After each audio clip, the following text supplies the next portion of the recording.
Assalamu alaikum. It's a very emotional occasion. Seeing through the journey that Bangladesh has gone through.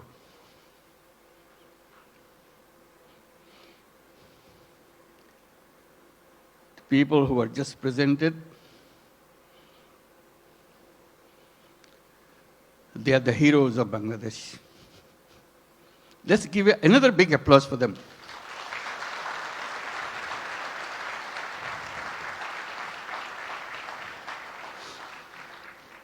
Another standing ovation for our new citizen, Kyu Hak Sang.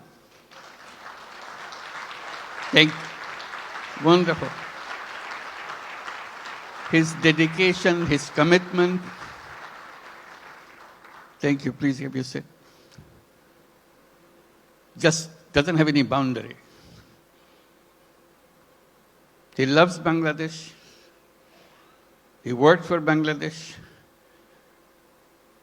He loves the nature of Bangladesh. I wish you could visit his factory. And he brought so many delegations this time to come to show his new land of citizenship. Can the members of the Korean delegation please stand up so that we can give you applause? Yes, indeed. Thank you. Thank you so much. Wonderful. Yeah. Fantastic. This is your home too. We'll make this home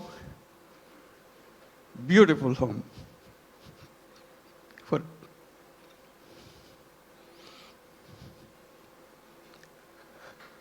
seeing them today,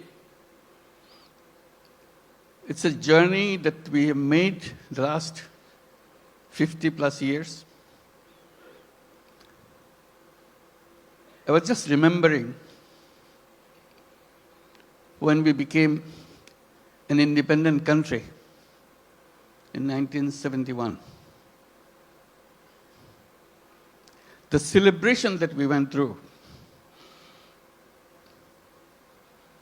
and commitment we made for building a new nation. Despite sacrifices of lives for achieving that independence, we rejoiced. We are free. That was 1971. Then came 1974.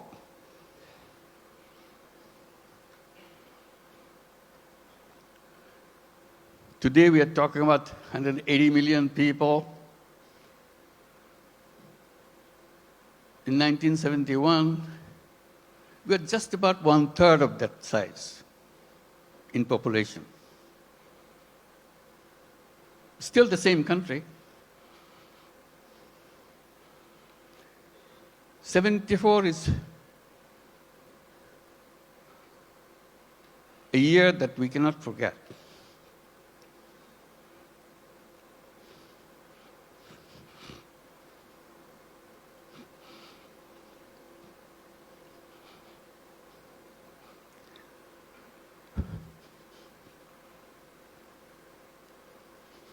Sorry.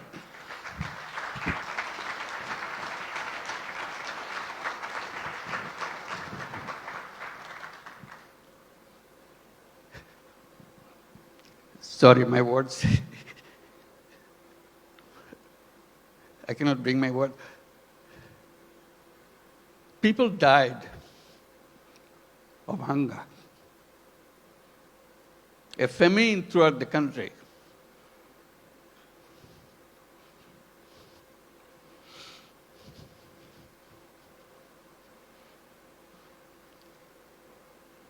One and a half million people died.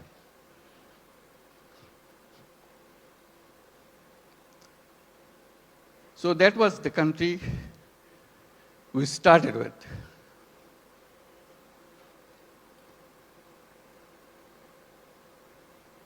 We used to grow one crop. We didn't know any other way. Our population was known as farmers because they have no other profession.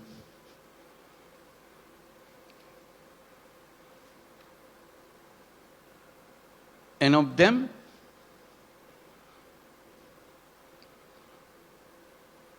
3/4 of the population were landless farmers. They had no land.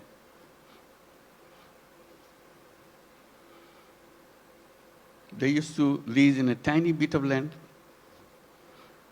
from the people who had little bit of land to make a living by one crop. If you heard the word dirt poor,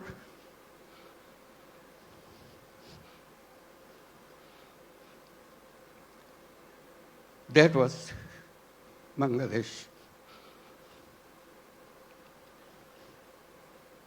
Very difficult life. So if you take that journey from 1974 to 2025, it's an amazing journey. Here we're talking about all these big industries and so on, and inviting you for so many countries to set up more industries. We're talking about the big market, talking about the big, intelligent young population.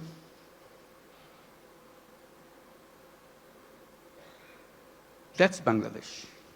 Came a long way in a very short time.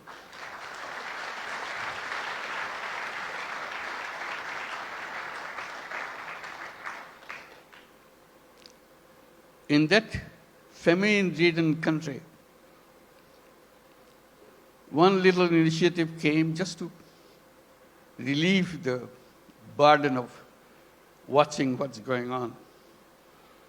To help people to lend money, tiny little money, $2, $3, so that they can start a business, focusing particularly, specifically on women. They are the most destitute of all. That became known as microcredit. We created a bank called Grameen Bank. Had no idea what this finally will turn out to be. But it turned out to be a global name.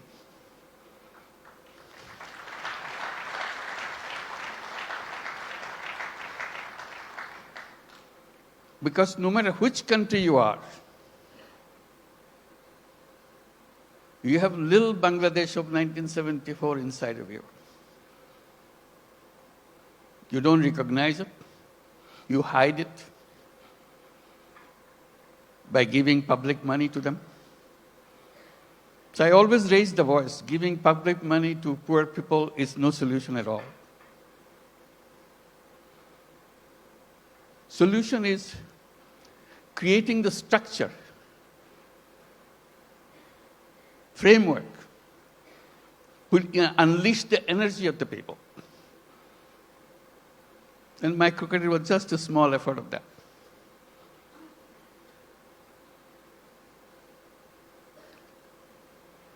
Then a crazy idea came over. When government wanted to issue license for telephone, we had nothing to do with telephone. We didn't have any telephone in the country. Few telephone in the cities. Most of them don't work.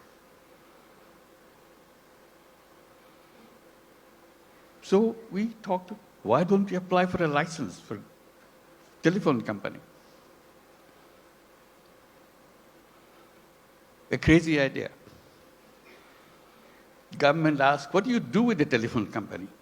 What business you got to do? I said, we'll give it to poor women. They laughed at us. To make a long story short, we got the license, called it Grameenphone, because we had the Grameen Bank, Grameenphone.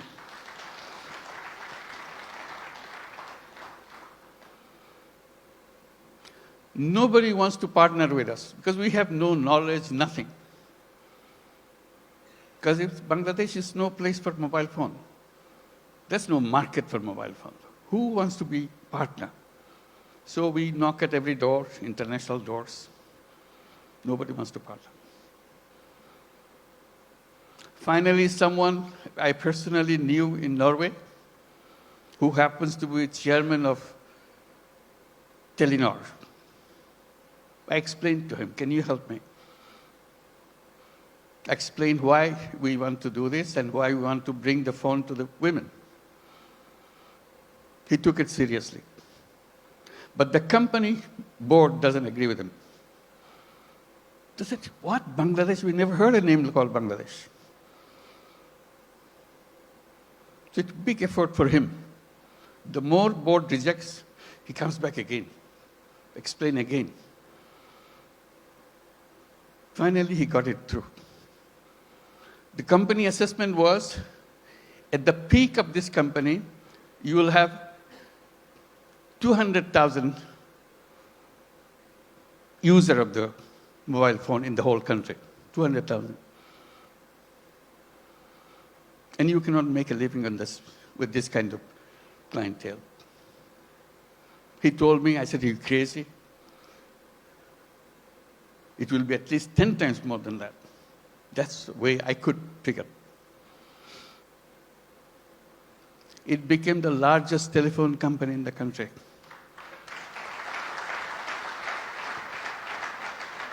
And women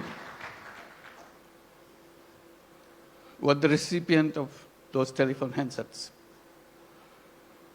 To turn them into what we call telephone ladies, sell the telephone service of the company. Men cannot apply, men cannot get the phone. Only poor women of Grameen Bank, not all women, only poor women of Grameen Bank can get a phone. Totally illiterate, has nothing to do, doesn't even know what a phone is. We train them. They started selling the service, saying, if you want to make a phone call to your son in the Middle East, in the meantime, Middle East saga began. So people wanted to talk. It became a roaring business. Soon, 100,000 women selling telephone service all over Bangladesh. It became so popular, everybody wanted to have a phone. Changed the whole company. At that time, there are other companies coming up around the world. They were focusing on their cities. The newspapers were covering us, not them. It became well known. So they started copying. For the first time, the idea came, phone have some use in the villages. They had no idea at all. The telephone has any meaning in the villages. They're always concentrated on the cities. Telephone industry globally changed.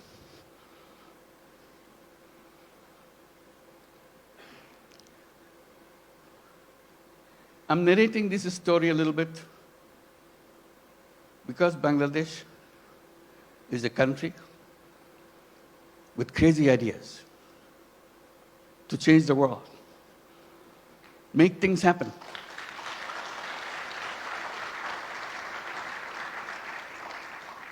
Everyone you saw on the stage receiving the award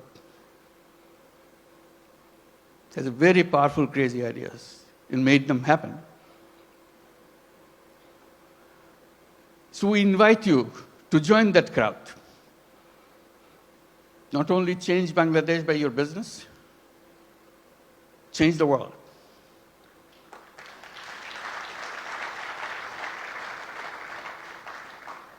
I keep reminding people, Yes, you want to make profit, go ahead, make profit. Maximize as much as you can.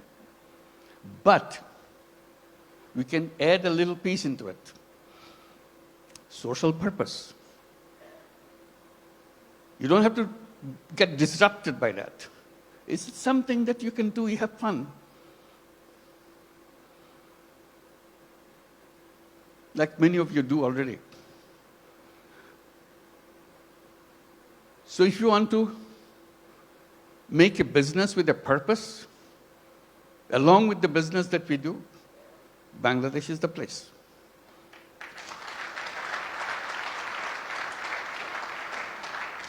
You will not know what your business will be like.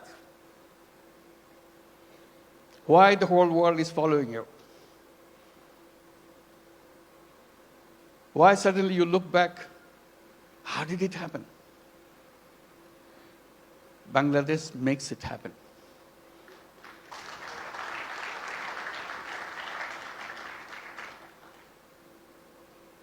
Always people explain how happy you got, you make money, we show the bottom line, fantastic thing. I try to add a little bit to that by saying making money is happiness, definitely, of course. But making other people happy is a super happiness.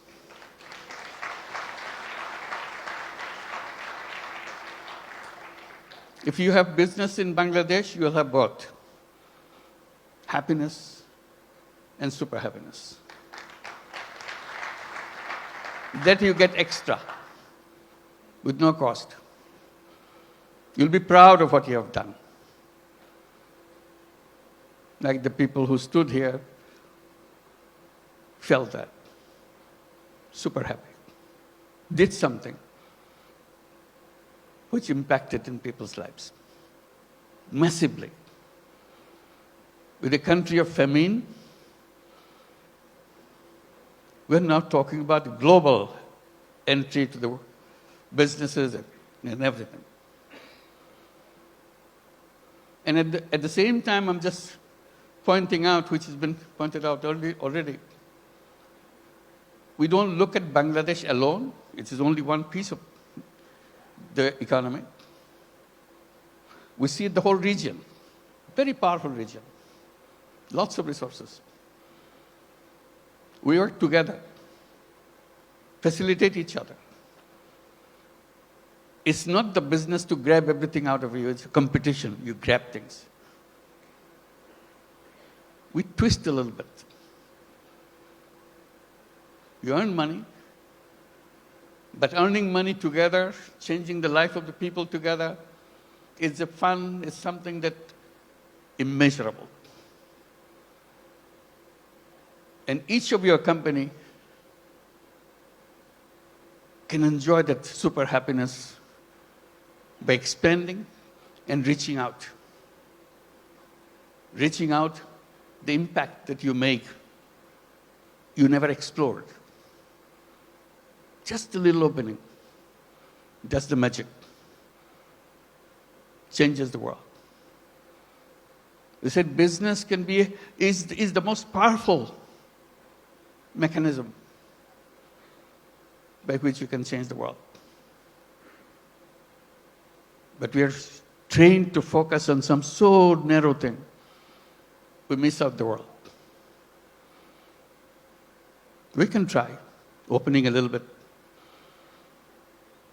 And I emphasize by saying, let's create a new civilization where you're wide, we're open, we embrace the world. I underscore by saying we can create a world of 3 zeros. It can be done with the businesses, not by the government. Government cannot achieve that.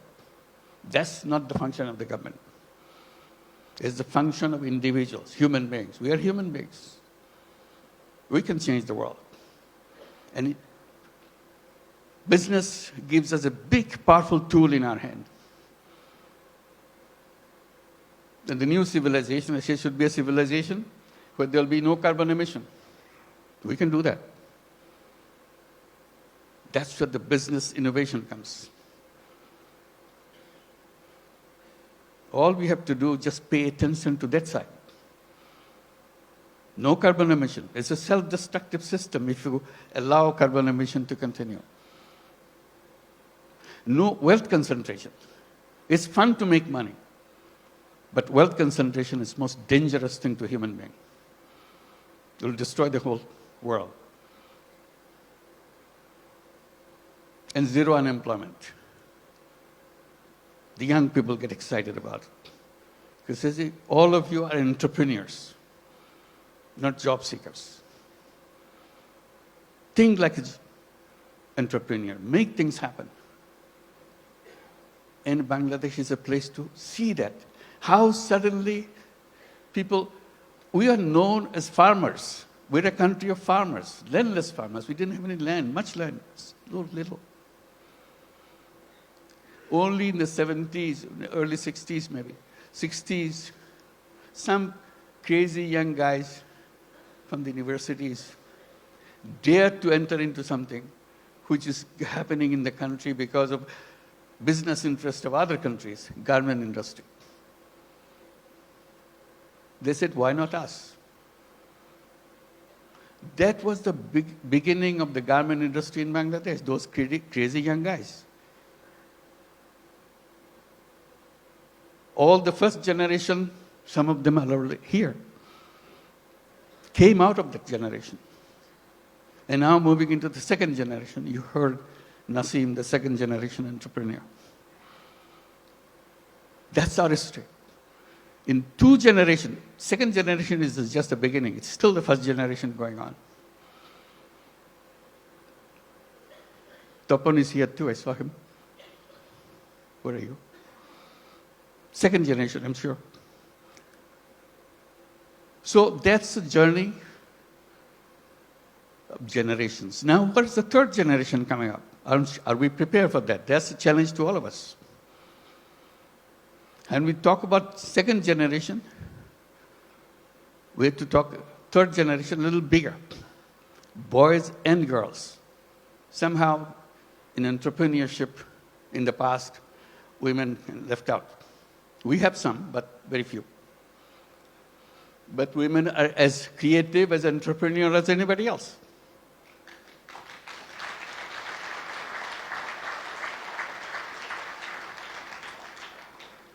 Together, those young generation will change the world. They have the technology, they have the creativity, innovativeness, and problem-solving ideas. We don't have to look at the problem the same old way that we did 50 years back, waiting for the government to do something. We people can do that. That's a chance. So today it makes me very happy that we can gather together, and talk about creating that world. It's not just business in a limited idea, which is good, but you can have another space remains unutilized. Let's use this too. And Bangladesh, the business in Bangladesh is not only for Bangladesh, that's the point. It could be for the whole world. Who ever thought that microcredit, which started in a tiny little village, now would be a prime business in the United States, Grameen America?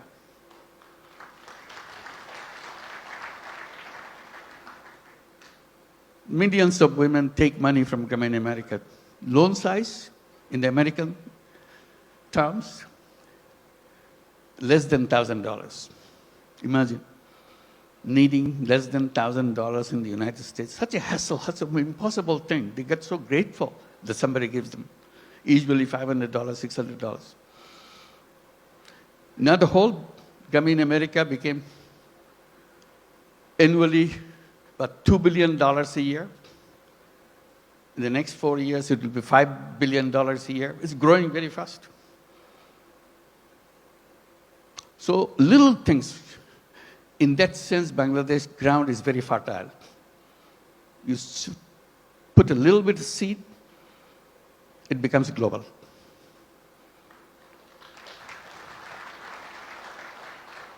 I wish I could tell all the stories that happen in Bangladesh, but I get very tempted, but they're all here. Talk to them, find out. And we welcome you to join us with that mission, creating a new world for the whole world. Thank you very much.